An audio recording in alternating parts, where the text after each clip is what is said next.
Bom dia a todos. Presidente, gostaria de iniciar esse pronunciamento lhe agradecendo por ouvir os argumentos em relação ao pequeno expediente e ao momento importante e único que é o pequeno expediente. Vossa Excelência tem demonstrado uma capacidade de acolher os argumentos impressionante, porque é assim que precisa ser quem exerce o cargo de liderança.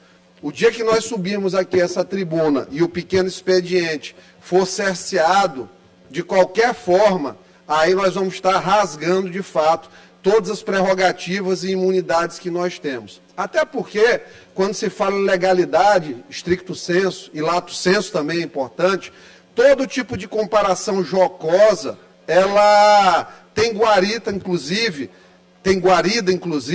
no que os julgados do STF têm demonstrado quando são tocados na seara política. Portanto, não se incorre em nenhum tipo de crime e, portanto, não se justifica nenhum tipo de reprimenda.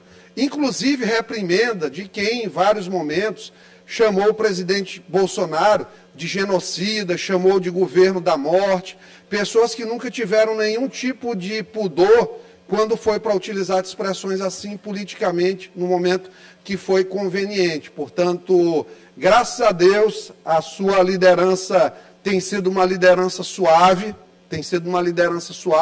e nós precisamos justamente disso, dessa capacidade de reavaliação de decisões, para que o parlamento, de fato, seja um espaço plural e um espaço sem censura.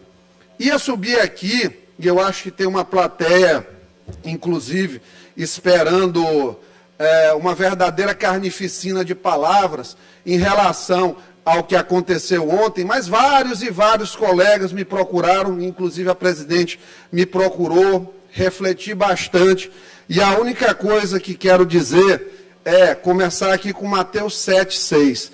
Não deem o que é sagrado aos cães, nem atirem suas pérolas aos porcos. Caso contrário, estes as pisarão e aqueles, voltando-se contra vocês, os despedaçarão. Então, para quem leu A Revolução dos Bichos, 1945, George Orwell, a gente sabe mais ou menos quem são os porcos na situação. E lembrar também ainda de Mateus 22, 21. De César responderam-lhe. Disse-lhe Jesus então, dai a César o que é de César e a Deus o que é de Deus. E aproveito aqui de maneira muito humilde para complementar a Bíblia, dê à comissão de ética o que é da comissão de ética. E é para a comissão de ética e não na tribuna da Assembleia que as medidas serão tomadas diante do que aconteceu ontem.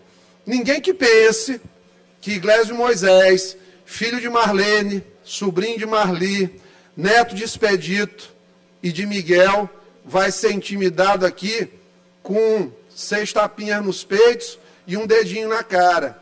Ontem eu acho que o Espírito Santo agiu em mim e me tranquilizou, porque em tempos passados talvez não tivesse a calma que tive ontem. Mas, felizmente, a gente vive em evolução e é para isso que a gente está aqui nessa terra, nessa missão, uma missão de evolução constante e de melhorar e incluir.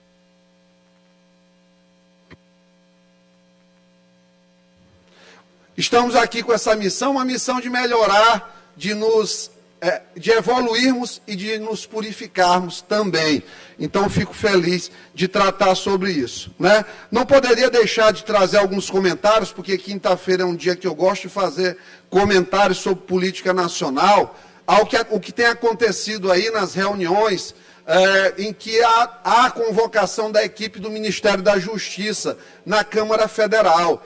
Na terça-feira, nós pudemos ver situações que, claramente, elas estão sendo direcionadas para que não haja explicações do ministro da Justiça nas comissões. Está sendo levada uma verdadeira brigada de deputados que não fazem parte das comissões para tumultuar as comissões e, lamentavelmente, não tem se permitido responder as questões. Quem pegar a seleção ali do que foi perguntado pelo deputado federal Eduardo Bolsonaro, que é um verdadeiro expert em segurança pública, até pelo fato de ser da Polícia Federal, concursado, vai ver que as perguntas do deputado Eduardo Bolsonaro foram prodigiosamente proteladas e não foram respondidas. E quando foram respondidas com dados falsos. Vamos falar um pouquinho sobre os dados verdadeiros, que as pessoas não querem encarar a verdade e tentam o tempo todo, com uma suposta autoridade intelectual, tornar verdade mentiras, porque isso aí tem sido recorrentemente a prática da esquerda. Vamos lá para a primeira. Primeiro foi dito que o Brasil é o segundo país que mais tem incidentes com escolas.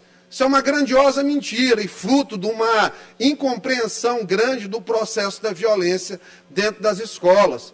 Foi, inclusive, atribuído, em alguns momentos, a culpa ao bolsonarismo pelo aumento da violência nas escolas. Esquece-se do bullying, esquece-se que os conteúdos são entregues no TikTok a cada 42 segundos com mensagens de violência, incitação ao ódio ou, inclusive, suicídio. Ressalta-se que os Estados Unidos têm uma cultura própria em termos de bullying, lá é o lugar onde há mais bullying no planeta Terra. Então, aos mentirosos os dados. Estados Unidos é o primeiro país, tem o maior número de armas em posse de habitantes. A Índia é o segundo país com maior quantidade de armas em habitantes. China, terceiro. Alemanha, quarto. Paquistão, quinto. México, sexto. Brasil, sétimo.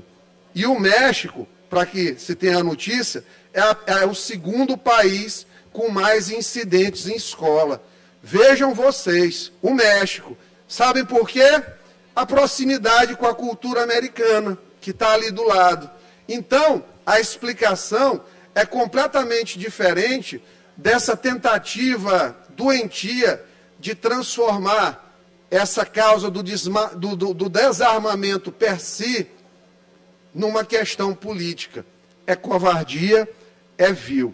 Em relação ao feminicídio, que foi falado em relação ao aumento de feminicídio também, que foi relacionado com a presença das armas, cabe lembrar ao ministro, que parece que não gosta muito de ler estatísticas, pega aquela orelhada e pronto, o meio mais empregado no feminicídio é o estrangulamento, não são as armas de fogo. Então, a partir daí você já vê que se cria um falso argumento. E aí vamos para o argumento mais mentiroso de todos que foi colocado. O Brasil aumentou a quantidade de mortes violentas. Foi pego um recorte da Amazônia. A Amazônia é distribuída em 8 estados. Ela responde aí aproximadamente 55%, 60% território brasileiro, 17% de ocupação da Amazônia, já desmatamento. Então, nesses 8 estados, vamos lá. Monitor da violência, vamos lá. Amapá fecha 2022 com queda de 31% dos homicídios. Roraima registra segunda maior queda de assassinatos. Tudo isso aqui 2022. Maranhão, queda de 7,4% de mortes violentas. Em 2022, Amazonas, que é, claro, óbvio, maior parte da Amazônia legal, tem redução de 9,3% nos crimes de homicídio. Pará, segundo estado onde tem mais Amazônia, mortes violentas caem no Pará em 2022, 2,7%. Portanto, uma apresentação de dados que faz realmente entender porque tem deputado federal que está escalado só para ficar se trocando e xingando o coleguinha do lado para tumultuar a sessão e, ao final, as perguntas não serem respondidas. Aí fica mais do que justificado, de fato, de maneira concreta, a expressão fujão. Não é a persona, é a estratégia, porque é criada uma estratégia de fuga mesmo. Não tenho capacidade técnica de responder as perguntas, desconheço as estatísticas, prefiro ficar no Twitter ou procurando entrevistas para dar nos diversos meios de comunicação, por isso que meu engajamento em rede social é o dobro dos demais ministros, porque passo o dia todo procurando mídia, marketing digital e ferramentas correlatas, onde poderia estar estudando, onde poderia estar contribuindo de fato para um debate corretíssimo sobre a segurança pública nacional. Nunca foi conseguido explicar a questão da entrada no Complexo da Maré. O BOPE entra de caveirão. Polícia, Major Bruno, entra com medo lá. E a tranquilidade em que se entrou foi como se existisse, de fato, ali uma pactuação, não uma associação criminosa, que fique muito claro, porque senão daqui a pouco vão estar dizendo que eu estou caluniando, imputando um crime ao ídolo coletivo de alguns aqui no Maranhão. Não, nós estamos falando de interlocução. Representantes, que eu não sei se foi o próprio, ou seus interlocutores, que chegam a falar com as lideranças do crime. Porque, sim, só falando com as lideranças do crime é possível uma autoridade pública entrar na favela, no Complexo da Maré, na favela Holanda, de dia, com 2 carros e apenas 2 seguranças. Poder-se-á dizer o que quiser nesse momento, mas a verdade é una, é cristalina, é indestrutível, intrincável, inquebrantável. O Ministério da Justiça dialoga com a criminalidade. E é isso tudo que nós não podemos permitir que seja naturalizado. Crime organizado tem que ser reprimido de todas as formas, das formas mais radicais possíveis. E apenas a verdade vai mostrar. A gente sabe o que acontece em Brasília, a gente entende o projeto que está sendo gestado de massificação de imagem nacional, com vistas aí a um posicionamento para o ano de 2026, mas aqui no Maranhão, às quintas-feiras, a plateia e os fãs, os fanfics, podem vir, que a gente vai tratar sempre do assunto com muita responsabilidade, com dados, com fatos, não com opiniões, jamais com raiva, jamais com deboche, apenas com a verdade.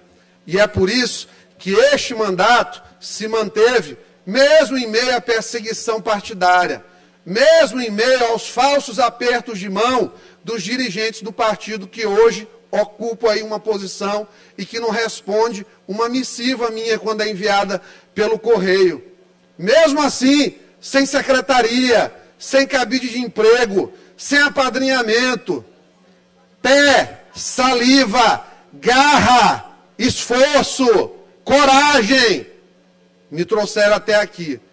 E jamais pode juntar a tropa todinha. Não tem reprimenda regimental, não tem tapinha no peito, não tem dedinho na cara que vai intimidar Iglesias Moisés.